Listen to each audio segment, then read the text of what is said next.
it's Couch Potato. I'm back with another video. All this 360 hype has me hype, and if you know me, you'll know that I love Xbox 360 and I collect it heavily. Right now I have about half the library, so I still have more games to go, and I'm trying to go through my list, but I see all these prices rising and I'm like, oh no, is it gonna get to a point where I just don't wanna do it anymore?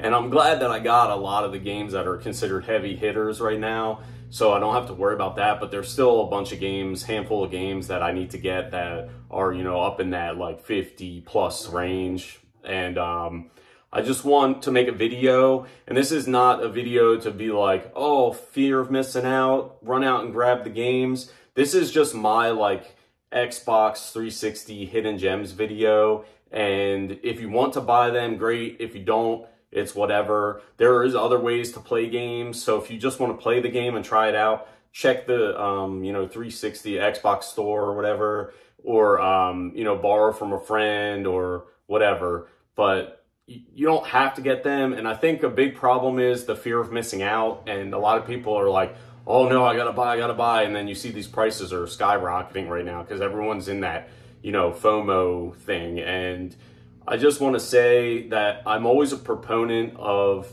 buying games that you want to play and games that you enjoy, and also games from your childhood, because when you have a bunch of junk and a bunch of filler and games that you don't really care about, or games that you don't want to play just to have them, just so you can say you have them, and that's just not the way to go. And it gets old pretty quick.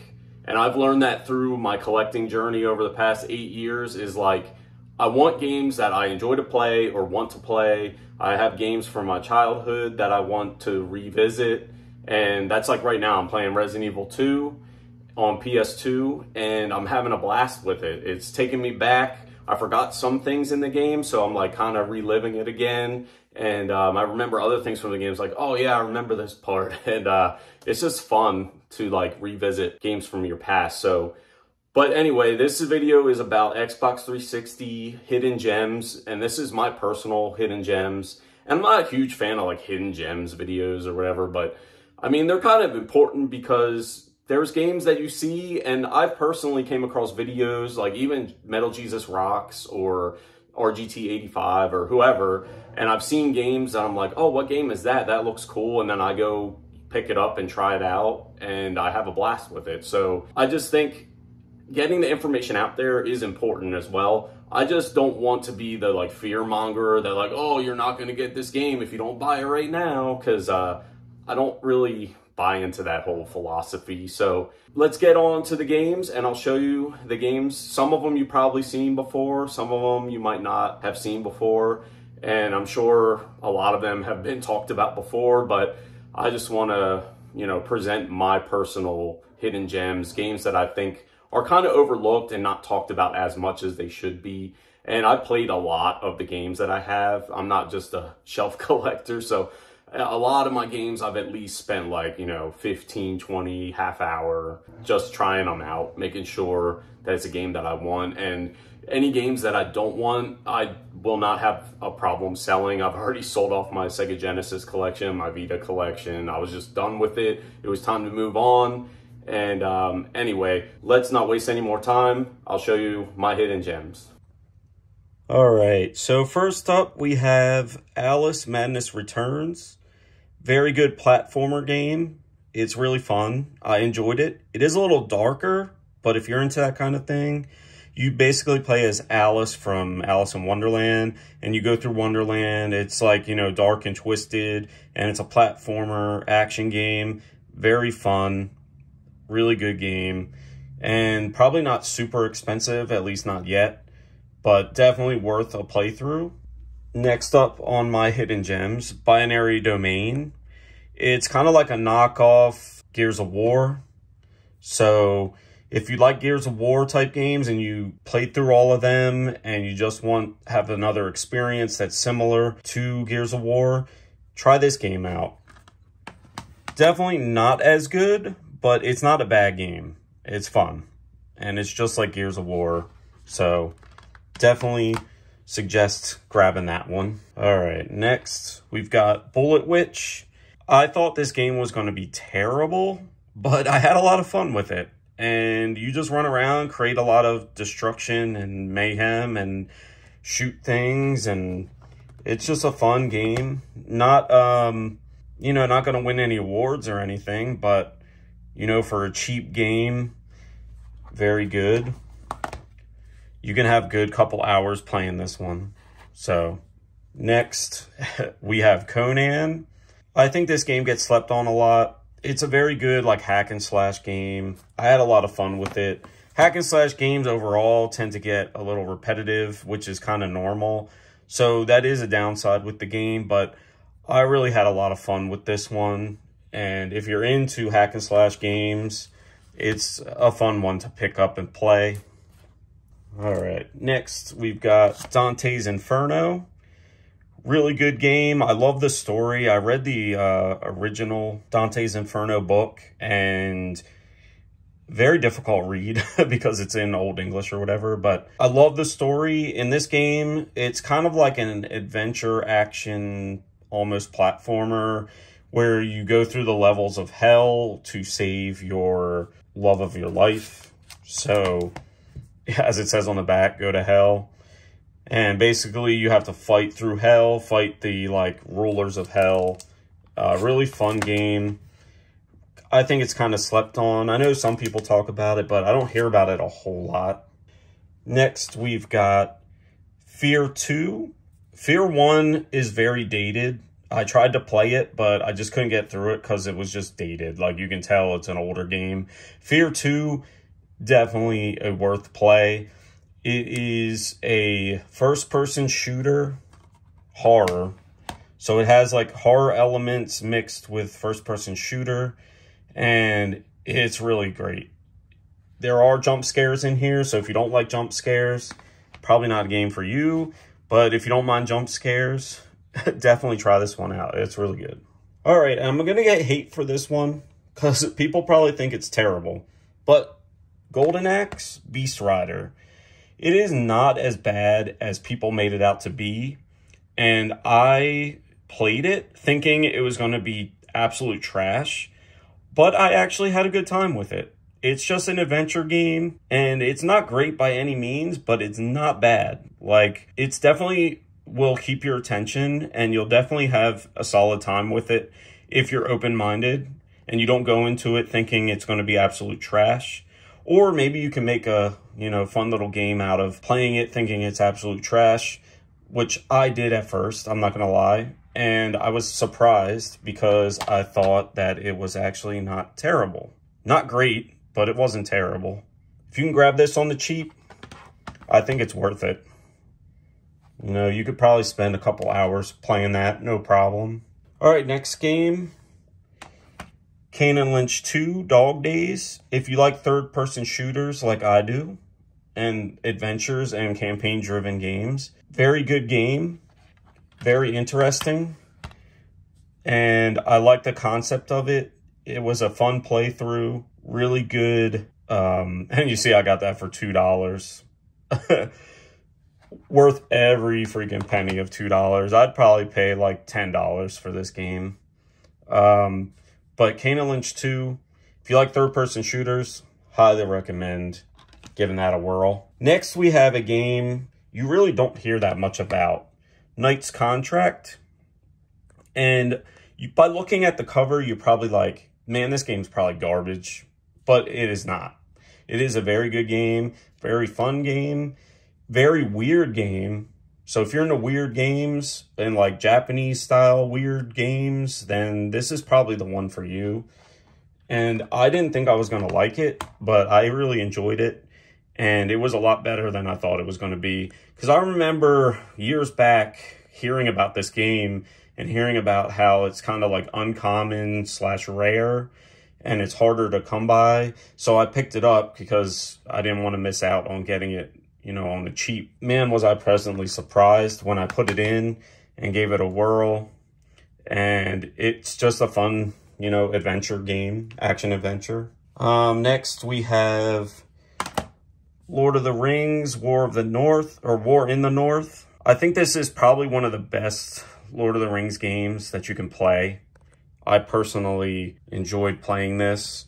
Really puts you in that Lord of the Rings feel, and you really feel like you're fighting through Middle Earth, and just really enjoyed playing this one. I tried to play some of the other ones, but they were like, I don't know, Total War type games, or I don't know, what was it, Conquest, where it was like MMO almost like. I just couldn't get into those. All right, next one. I probably have a bias for because I love these type of games.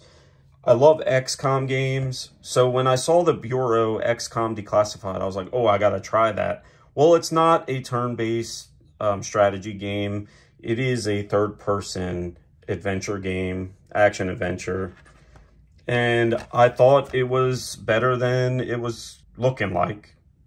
Another one where I thought it was going to be awful, but it was not bad. Not great, but not bad.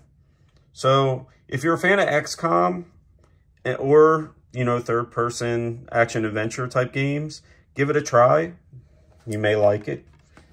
And it's one that, you know, I never hear anyone talking about. Like I said, it's not great, but it's not terrible. All right.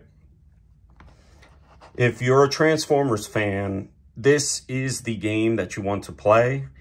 This is the best Transformers game, in my opinion, and I will fight on that hill.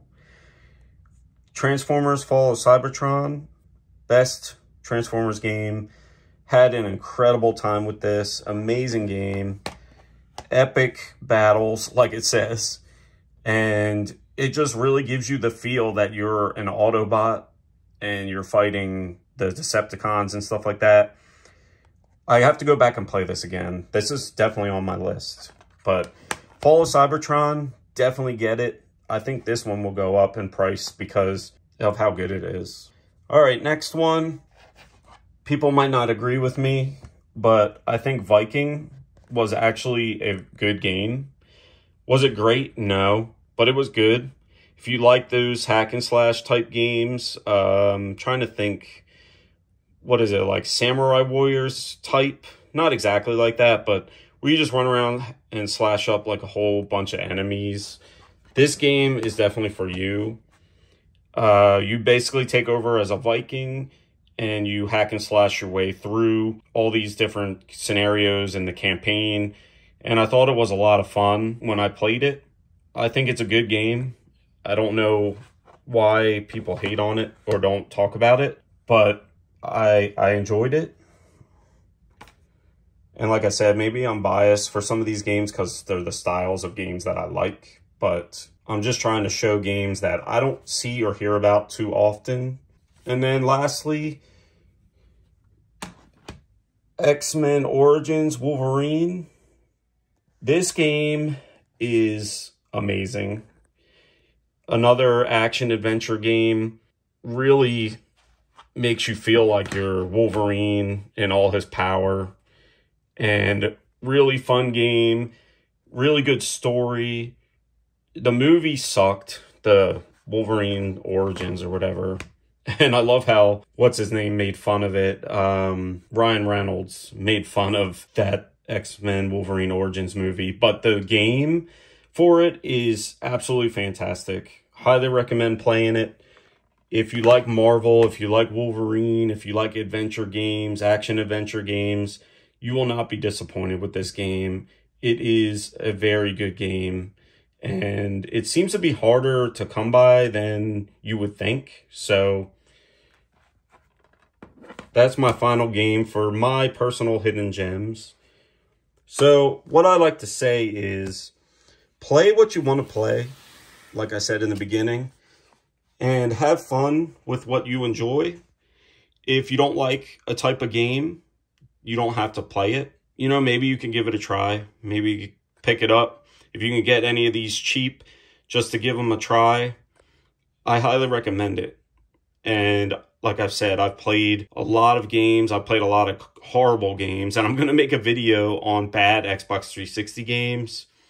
So that'll be coming out. But these ones, I think, are a little underlooked. You know, some are more talked about than others. But there's definitely some in here that, you know, you don't hear about too much. You don't see people talking about. Or, because they might just be average games or slightly above average games or slightly below average, but just because it's not like a AAA, like, oh my gosh, 10 out of 10 game doesn't mean that it can't be fun.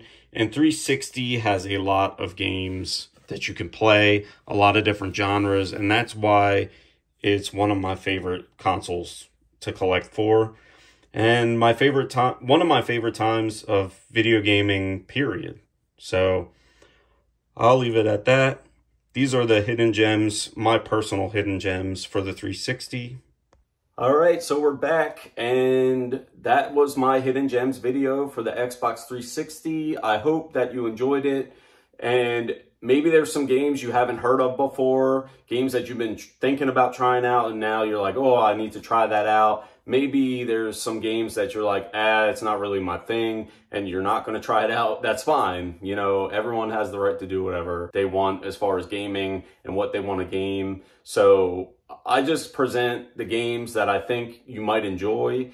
And even though they're not AAA titles and they're not like 10 out of 10s or 9 out of 10s, I think you can still pick them up, try them out, and have some fun with them. And you can probably still get most of them for pretty cheap on the grand scheme of things. So, you know, maybe now's the time to get those before they do start creeping up and give them a try. Or if they're available on the Microsoft Store, you can try that if you want to just play it and you don't care about having it or owning it or whatever.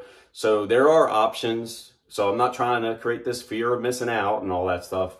But, you know, the prices of 360 games are going up. It's just happening right now. It's facts. So these are some hidden gem games. Some of them you probably heard of. Some of them you might not have heard of. Or you might have heard in passing and you're like, oh, I didn't really know about that game. Or I didn't know if that was any good because it looks crappy. But, you know, maybe you can enjoy them like I enjoyed them. Some more than others, of course. Some of these games I didn't play to completion. Some of them I played for like an hour or whatever. But, you know, even then, it's like, what? A game that costs $2 and I get an hour of entertainment out of it. That's pretty good return on investment in my opinion. So, you know, some of these games are just out there available, ready for you to play and enjoy, and don't have to listen to anyone who says like this game's garbage or, you know, that game, you shouldn't play that game. If I listened to that, I wouldn't play half the games that I play. So, and sometimes I'll go into a game and I'm like, this game's going to be absolutely terrible. I've heard it's terrible, but I end up enjoying it anyway. So it's all people's tastes and what you like. And 360 has such a big library, such a wide, diverse genre of games. So there's a little bit for everybody in there. I mean, kids, adults, people who like survival horror, people who like racing games, people who like adventure games. There's just a ton of different genres that you can choose from. And I think the more that these games get out there, the better it'll be, because maybe these games, like I said, you haven't heard of, but now that you have heard about them, you'll give them a chance. And that's why I make these videos, is not the fear of missing out. It's so that I can present to you my gaming experiences. And this channel is all about, you know, my gaming experiences and my nerd experiences, because I'm big time nerd and I'm into all kinds of stuff. This is my 360 hidden gems. Hope you enjoyed it.